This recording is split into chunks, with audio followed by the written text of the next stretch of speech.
हम गलत अल्फाज पसंद नहीं करते। हम तुम नहीं, आप हैं।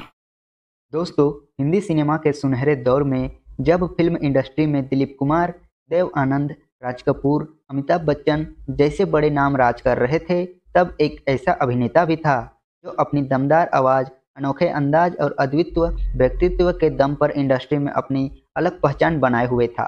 वह अभिनेता थे राजकुमार। हम कुत्तों से बात नहीं करते। शेर की दहाड़ तो पहचानते हो ना राणा? ठीक है, बोटियां नोचने वाला गीदड़ गला फाड़ से शेर नहीं बन जाता। राजकुमार सिर्फ एक नाम नहीं, बल्कि एक ऐसा करिश्मा थे जिनकी हर फिल्म, हर डायलॉग और हर अदायगी हिंदी सिनेमा के इतिहास का एक सुनहरा पन्ना है।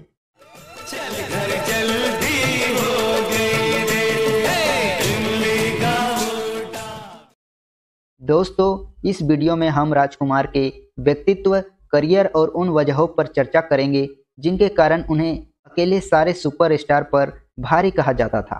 नमस्कार दोस्तों, मैं हूं नारायण कुमार और आप देख रहे हैं कृष्णा फिल्मी टीवी। दोस्तों, राजकुमार का असली नाम कुलभूषण पंडित था। उनका जन्म 8 अक्टूबर 1926 को बलूचिस्तान, पाकिस्तान में हुआ था।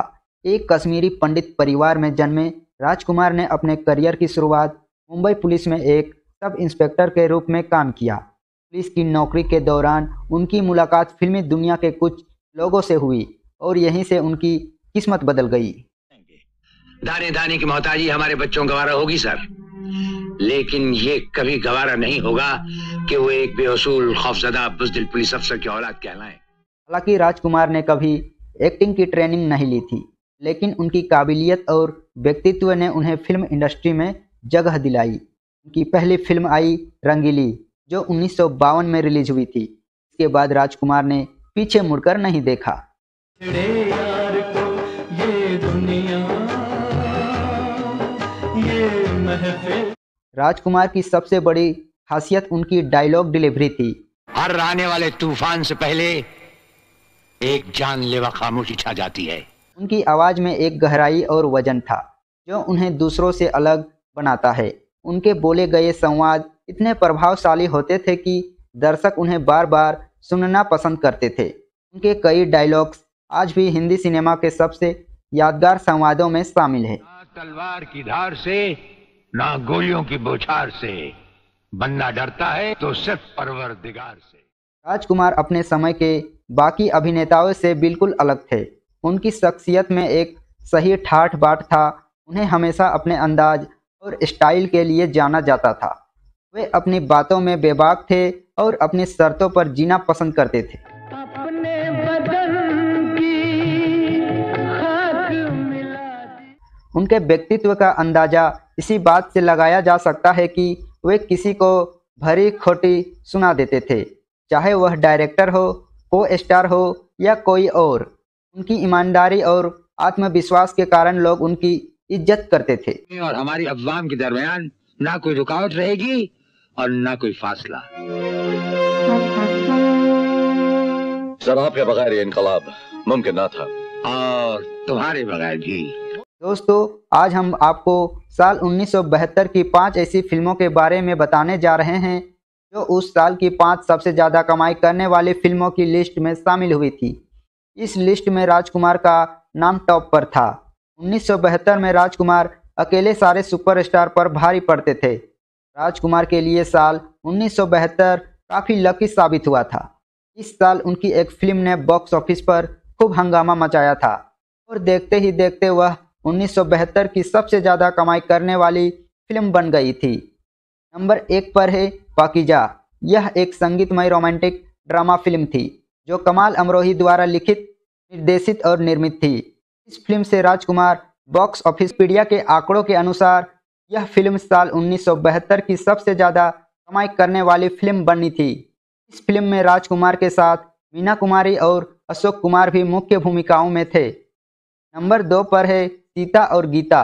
यह एक कॉमेडी ड्रामा फिल्म थी जो सलीम खान और जावेद अख्तर द्वारा लिखित और रमेश सिप्पी द्वारा निर्देशित थी।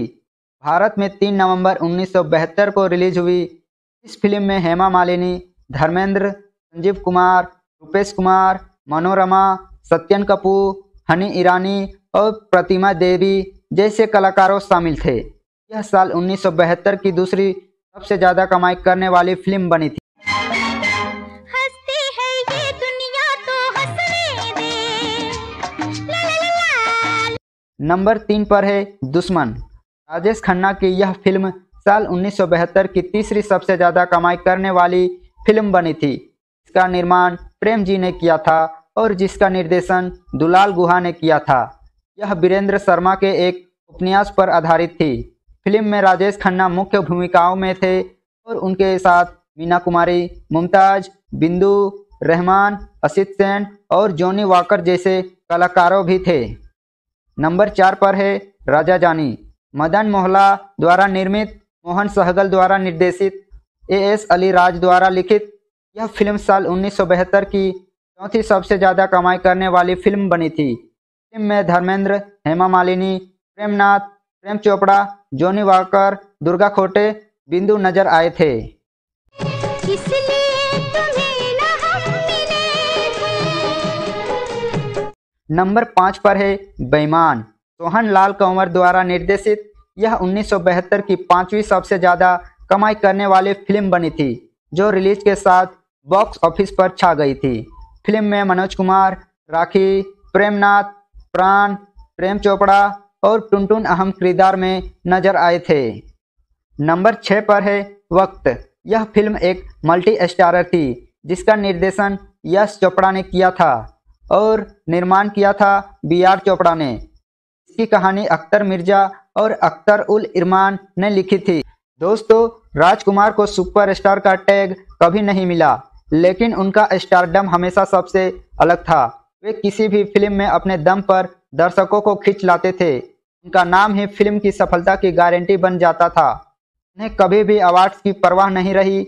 उनका मानना था कि असली अवार्ड दर्शकों का प्यार होता है। उनके इस दृष्टिकोण ने उन्हें और भी महान बना दिया। राजकुमार सिर्फ एक बेहतरीन अभिनेता ही नहीं, बल्कि एक अच्छे इंसान भी थे। वे अपने दोस्तों के लिए हमेशा खड़े रहते थे। उन्होंने अपने करियर में कई बार नए निर्देशकों को और संघर्षरत कलाकारों की मदद की। राजकुमार का मुकाबला अक्सर अपने समय के अन्य बड़े सितारों जैसे दिलीप कुमार, अमिताभ बच्चन और राज कपूर से किया जाता था। हालांकि उनका अंदाज इन सभी से अलग था। जहां अन्य अभिनेता रोमांस, ड्रामा या एक्शन में माहिर थे, वहीं राजकुमार ने अपनी डायलॉग डिलीवरी और शख्सियत से अपनी अलग जगह बनाई। और जरूर मारेंगे, लेकिन वो बंदूक भी हमारी होगी, गोली भी हमारी होगी और वक्त भी हमारा होगा। दोस्तों, राजकुमार से जुड़े कुछ दिलचस्प किस्से के बारे में भी जान लेते हैं। दोस्तों, राजकुमार बेहद मुफ्त कलाकार थे। जो दिल में आता था उसे शब्दों का बाण बनाकर सामने वाले पर दाग देते थे। ये बात तो सोचते भी नहीं थे कि सामने वाले को इसका बुरा लगेगा या नहीं। ऐसे कुछ ऐसे किस्से जो बॉलीवुड में बहुत मशहूर है। ये कितने सही है या गलत, ये तो हम नहीं बता सकते, लेकिन इन्हें खूब चटखारे लेकर सुनाया जाता है। दोस्तों, राजकुमार और गोविंदा जंगबाज फिल्म की शूटिंग कर रहे थे। गोविंदा झकाझक शर्ट पहने हुए राजकुमार के साथ शूटिंग खत्म होने के बाद वक्त बिता रहे थे। राजकुमार ने गोविंदा से कहा, यार तुम्हारी शर्ट बहुत शानदार है। गोविंदा इतने बड़े आर्टिस्ट की यह बात सुनकर बहुत खुश हो गए। उन्होंने कहा कि सर, आपको यह शर्ट पसंद आ रही है तो आप रख लीजिए। राजकुमार ने गोविंदा से शर्ट ले ली। गोविंदा खुश हुए कि राजकुमार उनकी शर्ट पहनेंगे। आगे 2 दिन बाद गोविंदा ने देखा कि राजकुमार ने उस शर्ट का एक रुमाल बनवाकर अपने जेब में रखा हुआ था। दोस्तों, बप्पी लहरी के साथ जुड़ा एक किस्सा है। दोस्तों, एक पार्टी में संगीतकार बप्पी अक्खड़ राजकुमार से मिले। अपनी आदत के मुताबिक बप्पी ढेर सारे सोने से लदे हुए थे। बप्पी को राजकुमार ने ऊपर से नीचे देखा और फिर कहा, वाह शानदार, एक से एक गहने पहने हो, सिर्फ मंगलसूत्र की कमी रह गई है। बप्पी का मुंह खुला का ही खुला रह गया। दोस्तों, जीनत अमान फिल्म इंडस्ट्री में फेमस हो गई थी। दम मारो दम का गाना धूम मचा चुका था। फिल्म निर्माता अपनी फिल्म में जीनत को साइन करने के लिए मरे जा रहे थे। एक पार्टी में जीनत की मुलाकात राजकुमार से हुई। जीनत को लगा तारीफ के 2-4 शब्द राजकुमार जैसे कलाकार से सुनने को मिलेगी।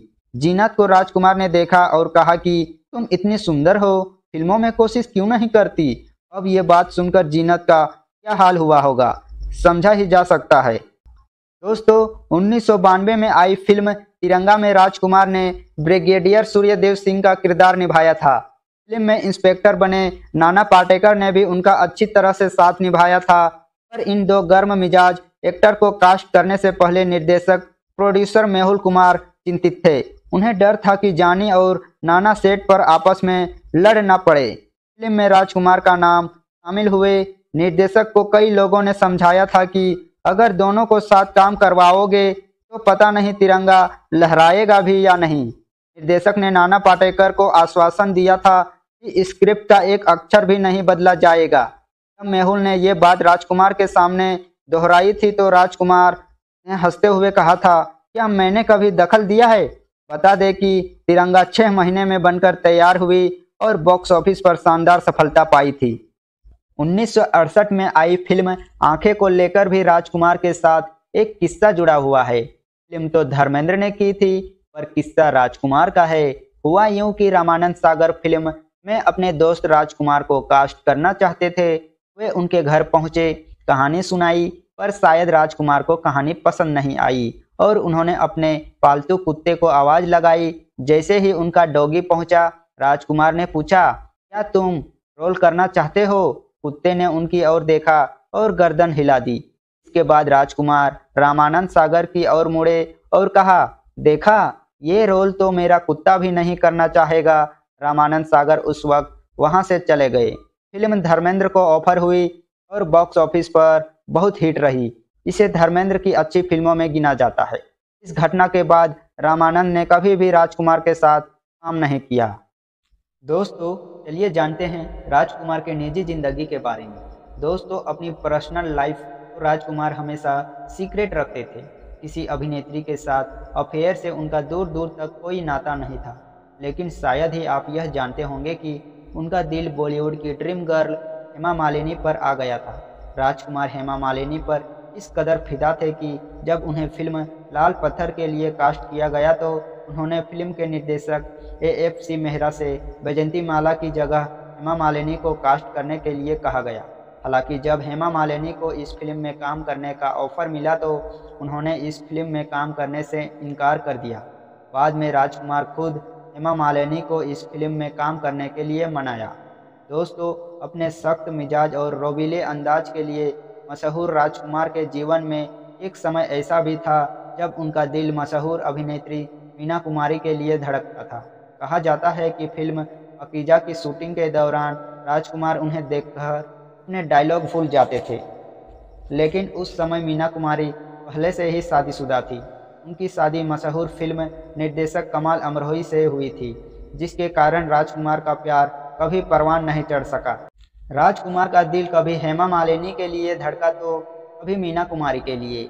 लेकिन राजकुमार के जीवन की असली प्रेम कहानी एंग्लो इंडियन जेनिफर से शुरू हुई। जेनिफर एक एयर होस्टेस थी। दोनों की पहली मुलाकात एक फ्लाइट में हुई थी। राजकुमार को जेनिफर पहली नज़र में ही पसंद आ गई थी और जेनिफर को भी राजकुमार का अंदाज बहुत पसंद आया था। इसी के साथ दोनों के बीच मुलाकातों का सिलसिला शुरू हुआ और बाद में दोनों ने शादी कर ली। शादी के बाद जेनिफर ने हिंदू धर्म अपना लिया और अपना नाम बदलकर गायत्री रख लिया। उनके 2 बेटे हैं जिनका नाम प्रू राजकुमार और पाणिनी राजकुमार है। उनकी एक बेटी भी है जिसका नाम वास्तविकता पंडित है। दोस्तों राजकुमार ने दिल एक मंदिर और वक्त के लिए फिल्म फेयर सर्वश्रेष्ठ सहायक अभिनेता का पुरस्कार प्राप्त किया। फिल्म उद्योग का नोबल, फिल्म जगत सर्वोच्च पुरस्कार दादा साहब फाल्के पुरस्कार 1996 से भी नवाजा गया। अपनी लाजवाब एक्टिंग से लाखों दिलों पर राज करने वाले राजकुमार 3 जुलाई 1996 को महज 69 साल की उम्र में इस दुनिया को अलविदा कह गए। राजकुमार एक ऐसे शख्सियत थे जिन्होंने न सिर्फ निजी जिंदगी को लोगों से छिपाकर रखा बल्कि अपने गले के कैंसर की बात भी उन्होंने अपने फैंस और मीडिया से छुपाकर रखी। बात केवल उनके बेटे प्रू राजकुमार को ही पता था। राजकुमार के जीवन का अंतिम क्षण बहुत ही कष्टमय रहा, लेकिन उन्होंने आखिरी समय में अपने परिवार को कैंसर के बारे में बताया था। इसके अलावा उन्होंने परिवार से वादा लिया था कि उनकी मौत की खबर उनका अंतिम संस्कार होने के बाद ही सामने आई, क्योंकि वह किसी भी तरह का ड्रामा नहीं चाहते थे। और वैसा ही हुआ। राजकुमार के अंतिम संस्कार के बाद उनकी मौत की जानकारी लोगों को दी गई। इस बात का खुलासा उनके बेटे पुरु राजकुमार ने अपने एक इंटरव्यू में किया था। तो दोस्तों, आपको राजकुमार की कौन सी फिल्म या किरदार आपको पसंद है, तो कमेंट में ज़रूर लिखें और अपने दोस्तों को शेयर करें। और वीडियो पसंद आए हैं तो लाइक करें और हमारे चैनल को सब्सक्राइब करें। फिर मिलते हैं एक और नई वीडियो के साथ। तब तक के लिए जय हिंद, जय भारत।